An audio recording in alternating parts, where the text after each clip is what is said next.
Welcome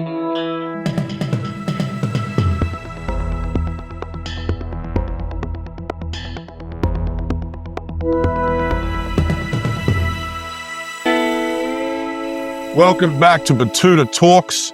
You're joined by myself, Clancy Overall, and our young cadet, we call him an editor nowadays, Wendell Hussey. Today's guest is Marshall Chandler-Mathers, the little white boy that has all the boomers terrified and is indoctrinating the youth. Eminem, thank you for joining us. Thank you. What an introduction.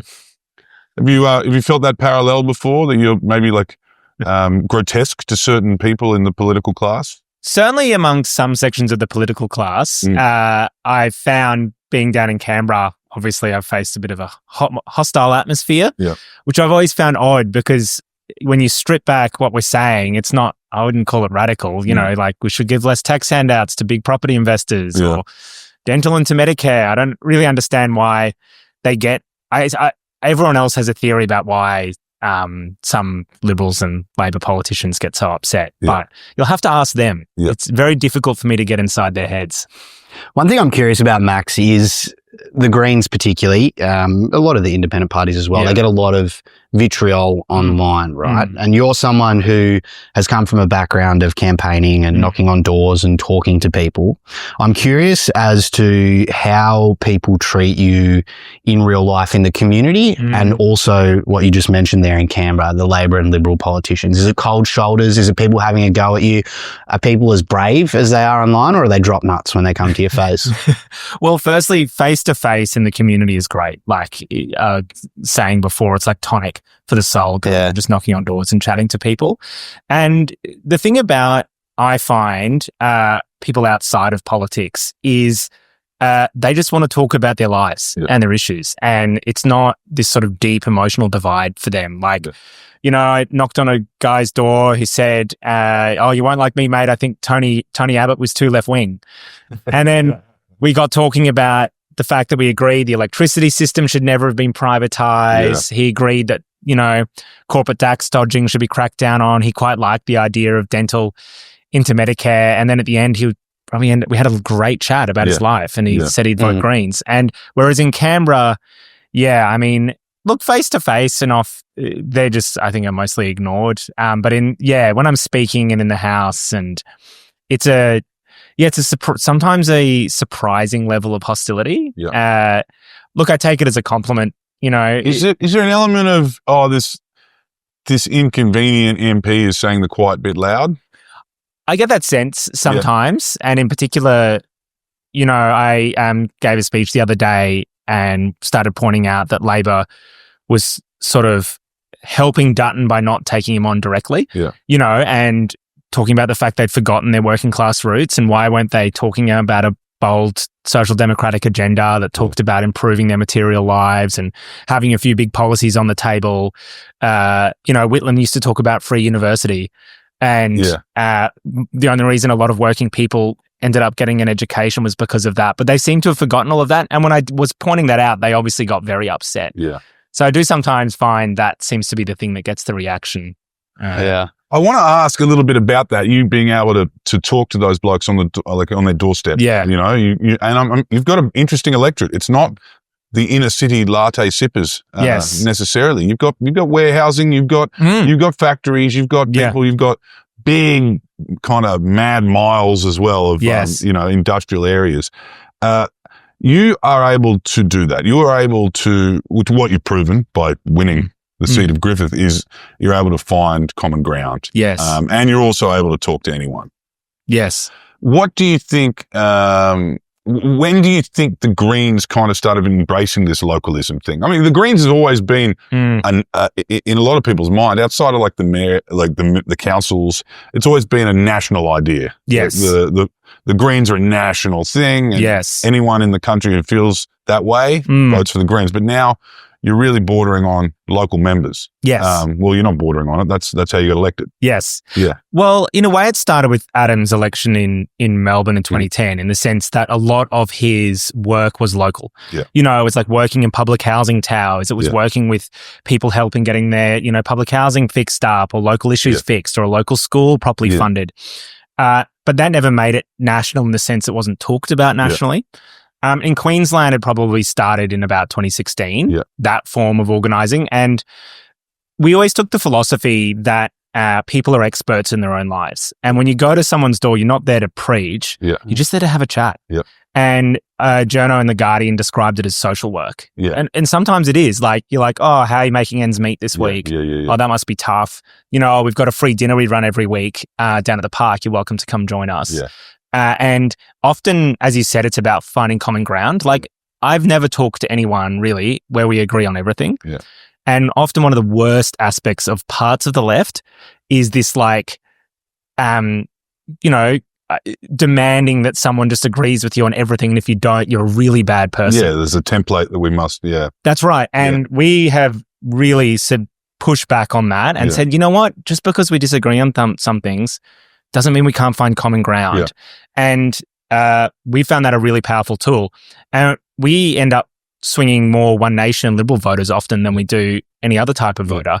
Because once you get through all the cultural divide, people just want their lives to be better. They're worried about how their kids are going to buy a home. They're worried about their mortgage. They're worried about their rent. And they don't share the same cultural divides that are caught up with a very highly engaged group of people online. They don't really think about politics in terms of left and right. They think about, well, who am I connected to? Who's talking about the things that will improve my life and make my future feel a bit more secure? And it's always been our secret weapon. And, there's all this, like, you guys are actually a bit clued in, obviously Brisbane connections. But a lot of journos just seem to look past that and think there's some sort of manipulation going on. But it's not anything. It's not rocket science. It's like, be normal and chat to people and don't cancel them if they have different views. I can see where you find that middle ground, though. I can see where you find that with the Australian right wing. I mean, Queensland specifically, the right wing in Queensland, it is not necessarily considered a left-wing ideal to privatise the energy grid in Queensland. Those right-wing people, rednecks, fucking One Nation voters would agree with you on that. I mean, privatisation in general and, the culling of public servants, Queenslanders hate. We saw Campbell Newman get one term because he decided to go down that path. So are you finding there's this kind of latent kind of industrial left wing that exists? Big time. And I think one of the things about that wave of privatisation that happened in Australia starting in the 90s, when they was Labor that sold off the Commonwealth Bank or a public pharmaceutical company, and then the Liberals followed suit on Telstra, is there was never public support for it. It was just because both major parties did it. People at that point didn't feel like there was an option. And so there's this, as you said, this latent frustration with the direction that both major parties went. And so, we'll go to people's doors, and these are the conversations that for me stand out. There's this guy spoke to, I remember, in Carina in my electorate, and he was a boilermaker in the 80s and 90s. He felt betrayed by the Labor Party in the 90s during the privatisation wave.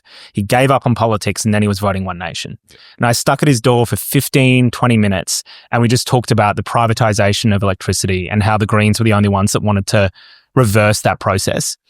And he had no idea that that was the case. And at the end of it, he was offering me a beer. We were like sitting on his front deck. And this is a guy who I think in a national media perspective would be lost to the Greens.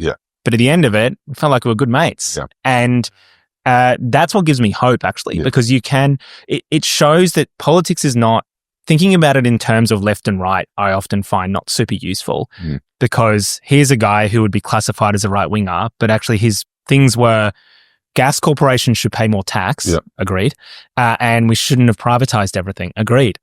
And we found common ground on that, and that's where we connected.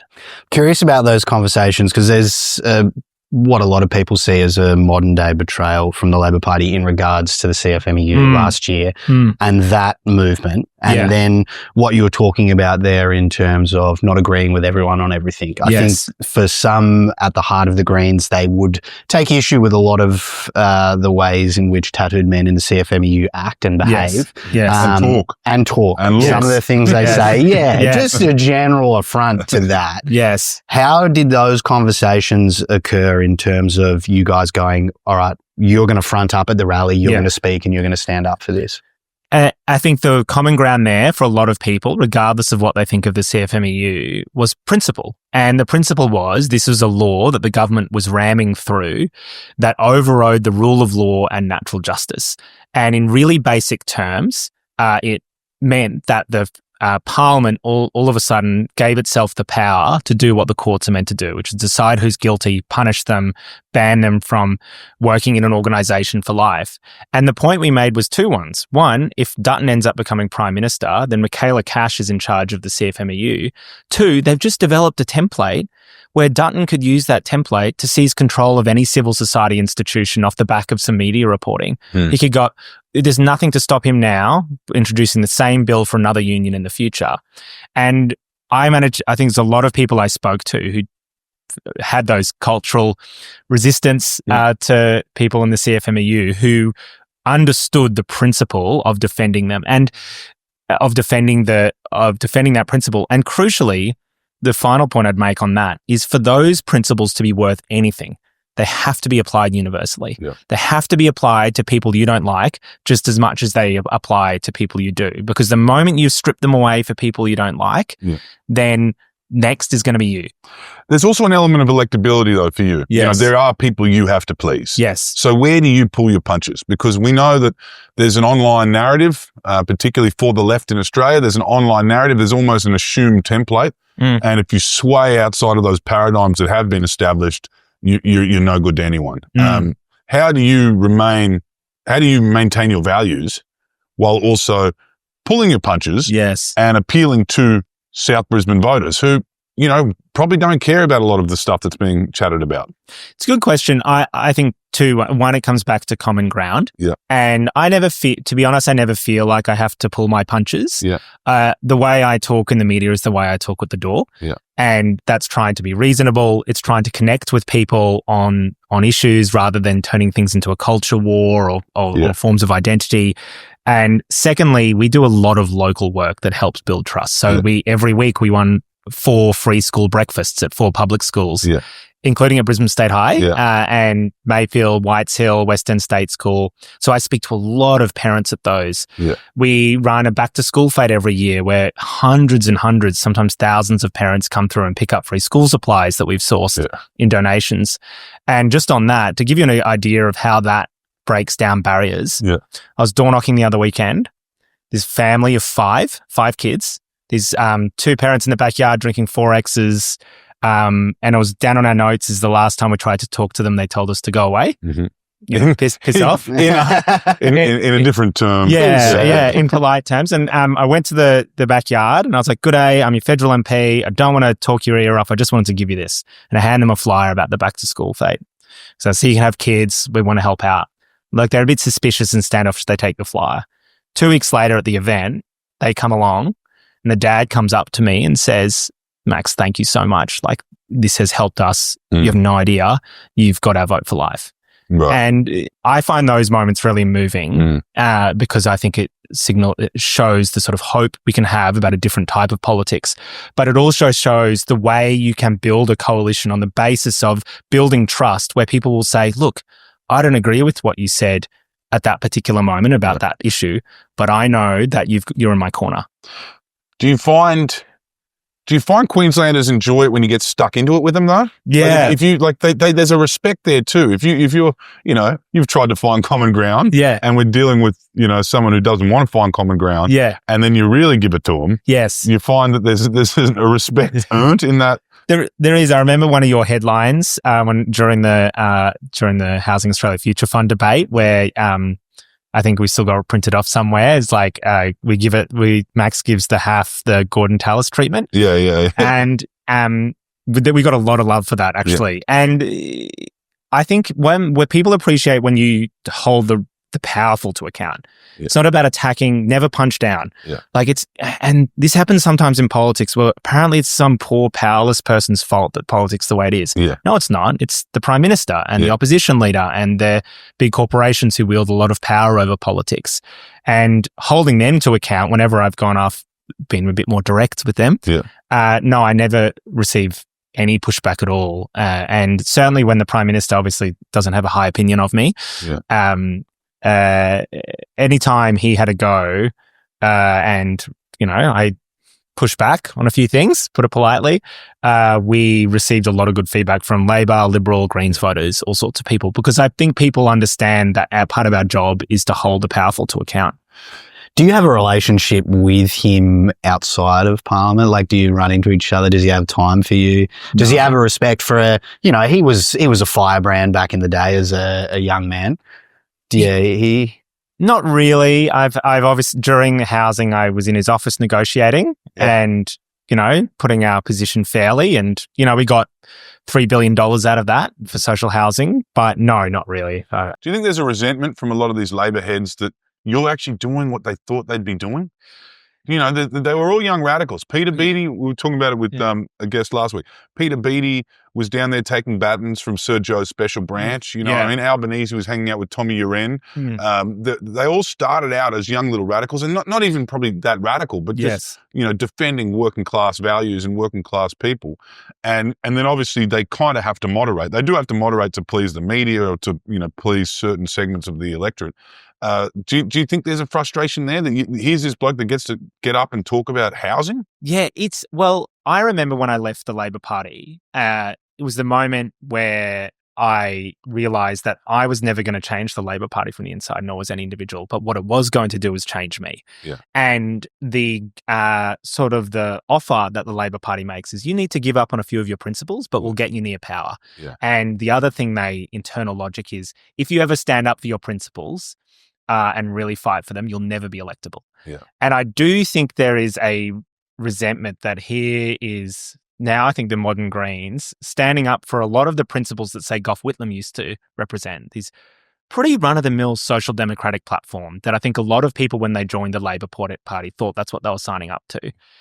And then they swallowed the pill around giving up their principles and shifting to the right, and then realizing, well, actually, they didn't need to do that, and actually sticking to a pretty mainstream form of social democracy from other countries actually is quite electable.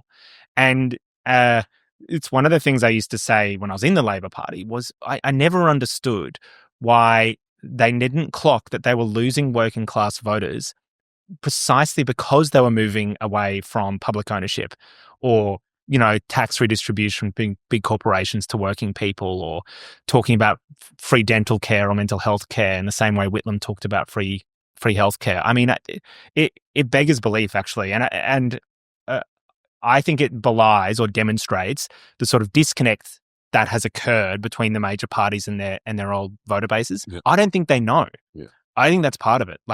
Because they've never tried to go and offer a more bold platform. They've never seen the reaction to it, and we have. And look, let me tell you, there's an entire section of working class people in the outer suburbs who are just waiting for that old style of Labor politics. Yeah. Well, you said the Labor Party was going to change you if you stayed with them. We were going to ask why you left. You kind of answered that. But you said you had to leave the Labor Party because you weren't going to change it. Yeah. The Labor Party was going to change you. But you also brought a bit to the Greens, and you probably don't want to admit this because it's a team and blah, blah, blah. But, we talk about this a lot with different guests. There's a different DNA in the Queensland Greens. Yeah. There's a different thing. It's a far more accessible brand to Queenslanders than, the previous, iteration. Tell us what you brought to the Greens when you left Labor. I mean, you left the Labor Party. I don't know how long you spent, weighing up your options, but you decided on the Greens. Yeah. And the Greens changed with you and, some of the people that you came with. Yes. Well, I came from also a bit of a union organising background. And the thing about union organising is you need to find common ground. Like, there's a lot of people who are union members who have wildly different politics. Oh, yeah. As you know. Oh, yeah. Yeah. And they love a good 3-hour podcast, those blokes. Yes. Yeah, that's right. Exactly. And so I think I brought a few things. I brought, I suppose, a deep desire and belief that a Whitlam-style politics had the potential to be transformative in this country, and a material politics based on building a coalition of finding common ground and improving people's material lives without abandoning our principles around climate change and the environment. And actually, you can walk and chew at the same time. And I think, secondly, organising and direct chats with people and understanding that doing that at scale, like union organising, can be very, very powerful, and not judging people because they have different views to you. I have the thing that gives me a lot of energy and the thing that puts a big smile on my face is coming back from a door knock and chatting to 10 or 20 people with quite different views, but who I can see a potential there for a transformative national politics on the basis of public ownership and taxing big corporations. And that's, I suppose that, and a lot of other tactics and strategies and things like that. And I'm happy to admit that I helped play a big part in that. And I'm really proud of the Queensland Greens, actually, because I think it is a template that other Greens parties across the country have started to copy. And that's, I think, because it's a politics that will be just as successful in any state as it is in Queensland. I'm curious about this idea that you have in terms of, I think major parties often like the idea of individualism, right? And they like the idea that, you're on one side or the other and you consume a certain amount of news from wherever and you just follow that. And you're kind of powerless, right? Once every 3 years you can vote and you can change something. Yes. But obviously with the Queensland Greens, there's a really strong element of, no, there's a collective thing here. We go out, we door knock, we talk to people. Yeah. Where did you get that strong belief in that? Because I could imagine starting out young, if you said to someone, all right, go and knock on 200 doors and see how you go. And where did you get that drive and that idea? I had a feeling about it when I managed Jono's campaign. Yeah. So that for our listeners, that's Jonathan Sri. He's a man that walks around wearing a beanie and lives in a houseboat in the Norman Creek. Queenslanders love him. 2015 Brisbane Council elections. Yeah. 2016. 2016. 2016. He's one of the one of those true eccentric Queensland politicians, of which we have many from every stripe of politics. But this is a man that influenced you. Yeah, but I think that campaign, we took a theory to that campaign that we could surprise a lot of people by knocking on lots of doors and focusing on persuasion, on going to the door and actually convincing people, rather than just doing going into the door and being like, oh, who are you voting for? Oh, Liberals? Okay, bye. But actually going and saying, no, our job is to hear people out and try and convince them that the pathway forward is voting for the Greens. And it worked. We got a 14% swing. We shocked everyone. And sort of went from there. It was that experience of that working and the personal experience of knocking on a lot of doors and feeling it working. I always say whenever we get a new door knocker, the first time they come back and they've changed someone's mind, it's like they've found a new religion. They're like, wow, this works. Like a guy over the weekend, this guy called Alex, a volunteer of ours, he's like, Max, I changed this One Nation voter's mind. He was complaining to me about immigration. And then I pointed out to him that well, even if you stop that, don't you reckon those big corporations would keep bumping up prices? Don't you reckon Coles and Woolies would keep screwing you over? And he agreed. And I think I got him to vote for the Greens. And he was so excited that I kid you not, there was door knocks the next day and he was meant to have a day off. He was just there for both of them. Yeah, he came back. And so I think that's the experience and you've got to feel it yourself. Yeah. And I always say this to journalists who are have this view that politics is static. You vote every couple of years. The things move at the margins, but most people have made up their mind. It's just not true. Yeah. It's just because most people are ignored in politics, feel disconnected, and the major parties often ignore them as well. Do you think you're lucky though that you're from Queensland? Do you think Queenslanders are willing to jump around like that? I don't know if you'd be able to do that in suburban Sydney, and I certainly don't think you'd be able to do that in suburban Melbourne, where people kind of they're not. I mean, Queensland brought One Nation to Australian politics. Yes, they also brought 3 Green MPs in the lower house last election. It's a contradiction, isn't it? I'm very proud of being from Queensland, actually. I love Queensland. And I was really annoyed when sort of the national media and political class tried to blame Queensland for Morrison's election in 2019. Yeah. It's you look at the results, actually what happened is a lot of people voted for micro-right parties and that vote went back to Morrison. And they did that not because they are rabid right-wingers. They did it because they didn't like the political establishment and the progressive side of politics wasn't offering an antidote to that. Yeah. I think you're right that Queensland, what happened in the Queensland Greens probably could not have emerged in any other state. There's not as many big progressive political institutions that hoover up people, that block that sort of form of more grassroots Queensland anti-establishment style of politics. So we didn't have much resistance when we were building this up. But having said that, now that it has emerged and proved successful, I do think that it's just as applicable in other states. I've been door knocking in Melbourne. I've been door knocking in Sydney. You have the same conversations. And I think sometimes people in Sydney and Melbourne, not people in the Greens always, but just people in general, will try and make excuses and say, well, what you did in Queensland couldn't be replicated here. Yeah. I don't believe that. I think it could. Having said that, I think it could only have emerged in Queensland. Yeah. Okay. All right, wrapping up. We better let you go. I want to finish with a personal question, Max. You talk a lot about door knocking. Yeah. You're doing it on weekends. That's what you get enjoyment out of. Obviously, you're spending a lot of time in Canberra and moving around. What do you do door knocking sounds enjoyable to you and that's a hobby or whatever, but what do you do to unwind, or are there any things that... Couple of things. I'm a huge soccer fan, and whenever I can play a game... Up the Raw. Yeah, up the Raw. Well, yeah, it's not so much at the moment, but they're not doing crash height. I'm a big runner as well. And I love going on long runs. I find that very relaxing. Gardening's another great thing. I have a 14-month-old at the moment, and he's just at the stage where he's actually a lot of fun to hang out with. Yeah. Like, he's got a bit of a personality, and I find being dragged away from him actually and that sort of stuff hard.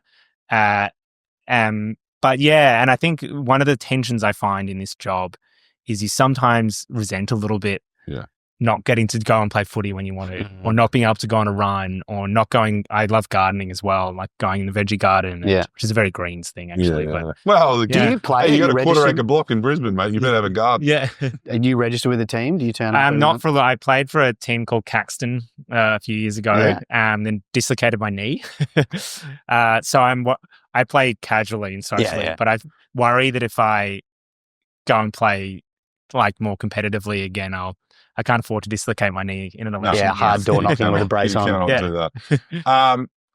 What's your housing arrangement? It's worth asking. What's your setup? Because you're a young person. Young people can't buy homes. You've had a good salary for a whole term in Parliament. What's your setup? And I'd just like to ask what you see as barriers, even to someone like yourself. Getting that quarter-acre block, I imagine it's rented right now. I'm renting at the moment with a partner and 14-month-old in Greenslopes, just a little townhouse. It's really, it's hard for a lot of people to buy a house. The barriers for me are twofold. One, I want to buy in the electorate. Yeah. We do buy, and median house prices in the south side of Brisbane are well over $1 million. And secondly, I give up a big chunk of my salary every year, on principal, so about $50,000 every year, and a big chunk of that goes towards our free breakfasts programs in public schools. And we're on a single income at the moment because my partner's home with a 14-month-old. And even after giving up that salary, I have a good one, right? Like a MP gets $200,000 a year. I give up $50,000 of it. Still leaves me with a good salary. But it does demonstrate that we're a pretty typical young family. Yeah. And there's no way we could buy a house in Griffith right now. We're going to have to save for a few years. Yeah. Yeah. Well, that's an answer. Thank you for joining us, Max. What are your predictions, just lastly, as we end this interview, what are your predictions for the Greens? Where are you making gains? So I think we've got a really good chance in Wills and Macnamara in Melbourne. Pick those up. Richmond in northern New South Wales is a really good shout. And Moreton, which is the electorate next to mine in Griffith. With Graham Perrott, the sort of popular Labor MP, is retiring. Yeah. Rima is a great local mum, 2 kids in that area who's campaigning really hard. And I think we've got a really good shot there as well. And my overall prediction is it look increasingly likely that there'll be a minority parliament. Good chance of that. And I think a very good chance that it will be a minority Labor parliament, but with the Greens in the balance of power holding a lot of leverage. And I think that could be transformative. Because the last time we were there, we got dental into Medicare for kids in 2010. I think there's a lot of things we can push on housing, expanding dental, a bit more action on climate change. I think this, even though Dutton is this, he's the sort of the right in politics or an ascendant at the moment, paradoxically, I do actually think that we could see a really progressive parliament after the next election if the Greens pick up a few other seats.